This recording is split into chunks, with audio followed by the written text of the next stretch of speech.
सकाळी सगळा स्वयंपाक आवरून घेतला आणि आई आणि वहिनीने ठरवलं होतं की म्हशीचं दूध आटवून त्याचा खवा बनवून ना मुलांसाठी मस्त असे घरचे गुलाबजाम बनवावे. त्यासाठी चुलीवरतीच आई आणि वहिनीने ना दूध आटवायला घेतलं. पण वहिनींना ना कॅमेरासमोर यायला थोडंसं संकोच वाटतं, त्यामुळे त्यांचं शूट नाही घेतलं. त्यानंतर डायरेक्ट संध्याकाळी ना आई आणि वहिनींचा स्वयंपाक चालू होता आणि संध्याकाळी गुलाबजाम बनवूया सर्वजण असं ठरलं होतं. त्यासाठी मी इकडे ना खव्यामध्ये थोडा मैदा मिक्स करून ना गोळ्या बनवायला सुरुवात केली.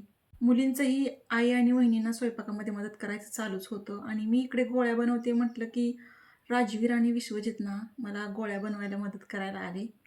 त्यांनी पण खूप छान गोळ्या बनवल्या. नंतर लगेचच आईने ना मस्त अशा गुलाबजामच्या गोळ्या तळूनही घेतल्या आणि इकडे ना पाकही बनवून घेतला. पाक नॉर्मल थंड झाला की त्यामध्ये या गोळ्या टाकून झाकून ठेवलं रात्रभरासाठी आणि सकाळी झालं मस्त रसाळ असं घरच्या चवीचं गुलाबजाम. व्हिडिओ आवडला तर चॅनलला सबस्क्राईब नक्की करा.